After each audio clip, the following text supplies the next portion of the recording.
অধীর চৌধুরীকে সামনে রেখে পশ্চিমবঙ্গের 294টা বিধানসভা কেন্দ্রে একা লড়ছে কংগ্রেস। 200 ইউনিট পর্যন্ত বিদ্যুৎ বিলে ফ্রি দেওয়ার অঙ্গীকার কংগ্রেসের। লক্ষ্মীর ভান্ডার প্রকল্পের আদলে এবার কংগ্রেসের দুর্গা সম্মান প্রকল্প।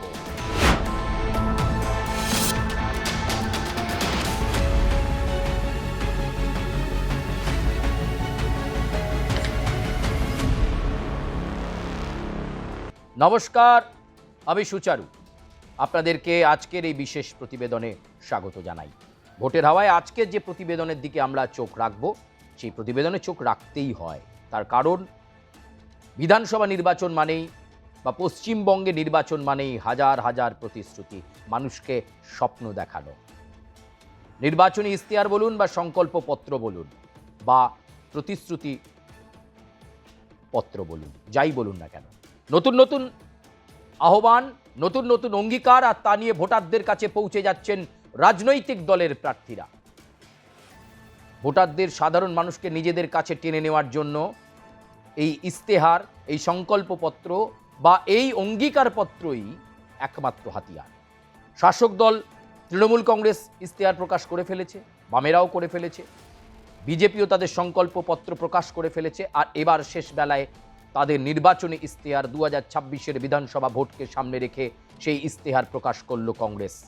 মল্লিকার্জুন খাড়গে কংগ্রেসের শীর্ষ নেতা, তার উপস্থিতিতে কলকাতাতেই হয়ে গেল সেই ইশতেহার প্রকাশ। কি রয়েছে কংগ্রেসের নির্বাচনী ইশতেহারে, যা দিয়ে তারা মানুষের কাছে এবার ভোট চাইছেন? এমনিতেই প্রথম থেকেই এবার চর্চায় কংগ্রেস, কারণ এবার পশ্চিমবঙ্গের 294টা বিধানসভা কেন্দ্রে একা লড়ছে কংগ্রেস।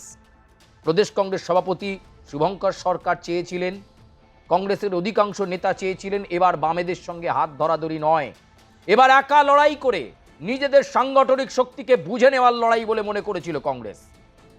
এবার তারা মনে করেছিল একক লড়াই করলে নিজেদের শক্তি পরীক্ষা হবে। কংগ্রেস হাইকমান্ড দিল্লি থেকে নির্দেশও বা শিলমোহরও দিল তেমনটাই। অধীর চৌধুরীকে সামনে রেখে এবারের লড়াই করুক কংগ্রেস, একাই লড়ুক, একা লড়ছে কংগ্রেস 20 সাল বাদ বলা যেতে পারে। আর এবার নির্বাচনী ইশতেহারের দিকে আমরা চোখ রাখবো আজকের এই প্রতিবেদনটায়। গোটা প্রতিবেদনটায় আপনারা চোখ রাখবেন, অবশ্যই কমেন্ট করবেন, লাইক করবেন, সাবস্ক্রাইব করবেন এবং বেল আইকনে প্রেস করবেন। এবার আসি কংগ্রেসের ইশতেহারের কথায়।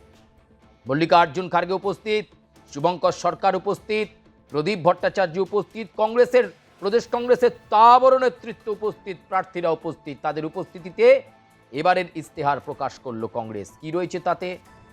কংগ্রেসের নির্বাচনী ইশতেহারে রয়েছে দুর্গা সম্মান প্রকল্পের কথা, কংগ্রেসের নির্বাচনী ইশতেহারে রয়েছে কৃষক সম্মান প্রকল্পের কথা, কংগ্রেসের ইশতেহারে রয়েছে ডক্টর বিধানচন্দ্র রায়কে মাথায় রেখে তার নামের ওপর বেস করে বিধান স্বাস্থ্য প্রকল্পের কথা, রয়েছে 200 ইউনিট পর্যন্ত ফ্রিতে বিদ্যুৎ দেওয়ার কথা যদি কংগ্রেসকে সরকারে নিয়ে আসে এই পশ্চিমবঙ্গের মানুষ। ইশতেহারে তারা সেটাই রেখেছে। এই দুর্গা সম্মান প্রকল্পের মধ্যে কি রয়েছে? এই দুর্গা সম্মান প্রকল্প আসলে কিছুই নয়, আসলে মমতা বন্দ্যোপাধ্যায়ের মস্তিষ্ক প্রসূত 2011-র বিধানসভা নির্বাচনে জেতবার পর যে লক্ষ্মীর ভান্ডার প্রকল্প তিনি তৈরি করেছিলেন, যা দিয়ে গোটা বাংলায় সাড়া ফেলে দিয়েছিলেন, ঠিক সেই লক্ষ্মীর ভান্ডার প্রকল্পের আদলে এবার কংগ্রেসের দুর্গা সম্মান প্রকল্প। 2000 টাকা করে বাংলার নারীরা পাবেন এই দুর্গা সম্মান প্রকল্পে যদি কংগ্রেসকে ক্ষমতায় নিয়ে আসেন। তৃণমূল কংগ্রেসের কৃষক বন্ধু প্রকল্পের আরেকটি মডেল এই কৃষক সম্মান প্রকল্প কংগ্রেসের তরফে। 200 ইউনিট পর্যন্ত বিদ্যুৎ বিলে ফ্রি দেওয়ার অঙ্গীকার কংগ্রেসের। অনেকে বলছেন এই ইশতেহারের বা এই ধরনের আশ্বাস তো বামেরাও দিয়েছে তাদের নির্বাচনী ইশতেহারে। এই নির্বাচনী ইশতেহারে বেসিক জিনিসগুলোকে সামনে রেখে এবারে নির্বাচনী লড়াইয়ে যাচ্ছে কংগ্রেস, যেখানে দুর্গা সম্মান প্রকল্প, কৃষক সম্মান প্রকল্প, বিধান স্বাস্থ্য প্রকল্প, যেখানে 10 লক্ষ টাকা পর্যন্ত বেনিফিট পাবেন পশ্চিমবঙ্গের মানুষ, এই বিষয়গুলোকে নির্বাচনী ইশতেহারে রেখে কংগ্রেস সেগুলোকে বিলি করতে শুরু করেছে। তারা মনে করছে শূন্যতা কেটে কংগ্রেস 2026-এর বিধানসভা নির্বাচনে একটা অন্য দিশা দেখাবে বলে মনে করছে প্রদেশ কংগ্রেস নেতৃত্ব। কিন্তু এই হাড্ডাহাড্ডির লড়াইয়ের সময় এই ইস্তেহার নিয়ে মানুষের কাছে গ্রহণযোগ্যতা পাবে তো কংগ্রেস? প্রদেশ কংগ্রেস এবারে চতুর্মুখী লড়াইয়ে নিজেদের অস্তিত্ব টিকিয়ে রাখাই হোক বা নিজেদেরকে প্রমাণ করার যে বিষয়টা তারা বলছেন শূন্যতা কাটাতে, সেটা তারা পারবেন তো? প্রিয় দর্শক, আপনারা কি মনে করছেন? এই দুর্গা সম্মান প্রকল্প কংগ্রেসে কিভাবে দেখছেন আপনারা এই প্রতিশ্রুতিকে? বা ধরুন এই কৃষক সম্মান বা বিধান স্বাস্থ্য প্রকল্প, আপনারা আপনাদের সুচিন্তিত মতামত কমেন্ট বক্সে জানাবেন। লাইক করবেন, কমেন্ট করবেন, সাবস্ক্রাইব করবেন, বেল আইকনে প্রেস করবেন। কংগ্রেস কি এই প্রতিশ্রুতি দিয়ে এবারে একটা ভালো আসনের জায়গায় যাবে? শূন্যতা কি কাটবে প্রদেশ কংগ্রেসের? নিজেদের একক শক্তিতে লড়ার যে দৃঢ় প্রতিজ্ঞা তারা নিয়েছিল প্রথম থেকেই, একা যে লড়ছে তারা, তাতে সফলতা আসবে? আপনারা কি মনে করছেন?